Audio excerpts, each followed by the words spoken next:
Voilà, bonjour amis de Vitamine, heureux de vous retrouver ce matin, que le Seigneur vous bénisse, vous renouvelle dans cette belle journée de printemps. Je voudrais vous communiquer une parole, je crois, qui vient du Seigneur et vous entraîner avec moi dans cette pensée d'aller de victoire en victoire. Cette pensée traverse toute l'Écriture. On le voit avec le peuple hébreu, Dieu a toujours voulu emmener son peuple dans la victoire et l'engager dans des combats et l'engager et l'amener à la victoire.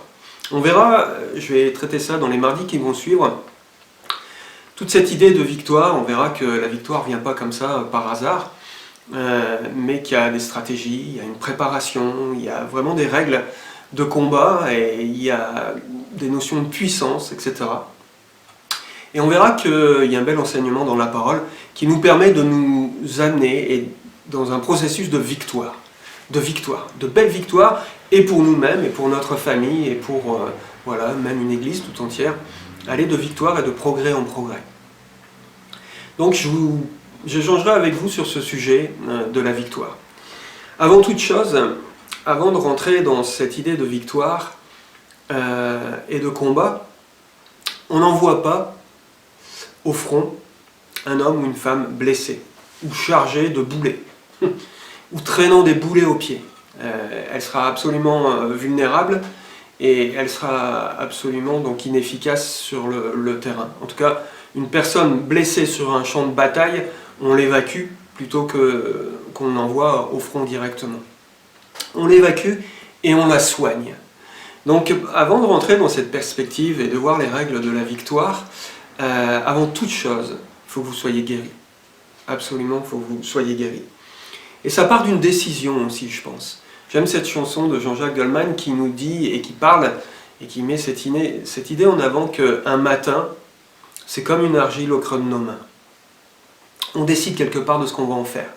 Il dit un peu plus loin dans la chanson aussi qu'on a besoin d'un coup de main. Et nous, on a besoin du coup de main du Seigneur pour façonner ce matin. On peut se lever du pied gauche et partir dans une journée chargée d'une culpabilité, chargée d'une blessure qui a été réveillée, qui s'est réouverte, et passer une très mauvaise journée. Et Dieu ne veut absolument pas qu'on s'engage, que ce soit dans notre journée ou que ce soit dans notre vie de service, avec des boulets et des blessures aux pieds.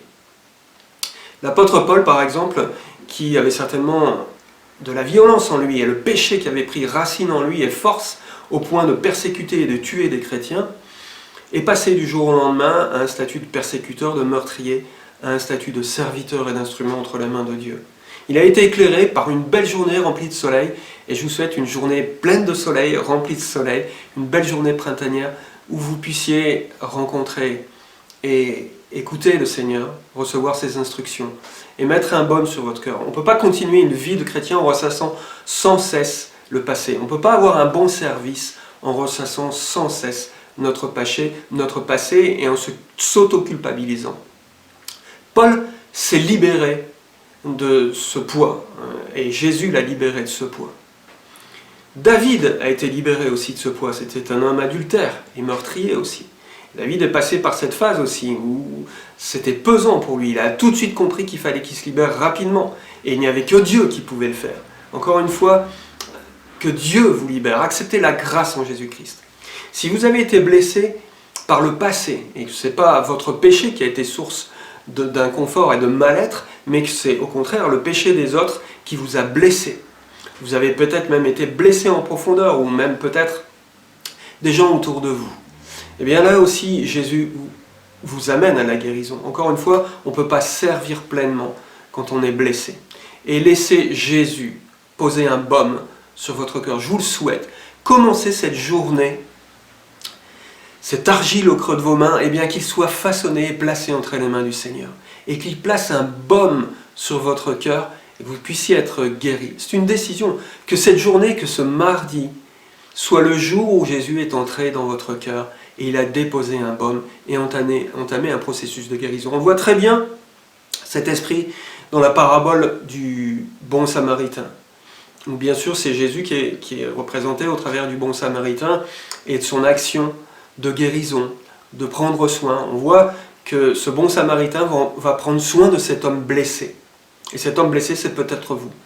Alors laissez Jésus prendre soin de votre être. Avant toute chose, avant d'entrer dans un processus de service et de combat, il faut que vous soyez pleinement rétabli. Pleinement rétabli. Et ça, c'est une question aussi de décision de votre part. De laisser votre fardeau, de placer votre fardeau entre les mains du Seigneur. De l'entendre prononcer sur votre vie des paroles de guérison, des paroles de pardon et de grâce. Si vous ne le faites pas, eh bien vous reproduirez demain les mêmes schémas que hier.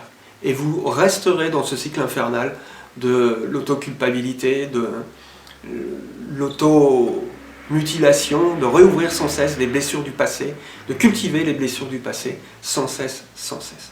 Je vais vous poser une dernière question pour conclure. Est-ce que vous pensez passer l'éternité avec le poids de votre péché sur votre vie? Vous êtes chrétien, mais vous baladez des poids et des fardeaux. Est-ce que vous pensez passer l'éternité avec cette charge? Est-ce que vous pensez passer l'éternité avec des blessures dans votre cœur, en ouvrant sans cesse ces blessures du passé? Je suis sûr que vous allez me répondre non. Et si vous me répondez non, alors c'est aujourd'hui que vous acceptez de recevoir la grâce et le soin du Seigneur Jésus. Alors je vous souhaite une bonne journée printanière, remplie de soleil, et que cette journée, ce mardi, soit pour vous l'occasion d'une transformation. Jésus veut une transformation complète de notre être. Toutes choses sont devenues nouvelles, un renouveau comme cette journée de printemps, où toute la nature se renouvelle, et bien que votre vie en Jésus-Christ puisse se renouveler. Je vous souhaite une bonne journée en Jésus-Christ.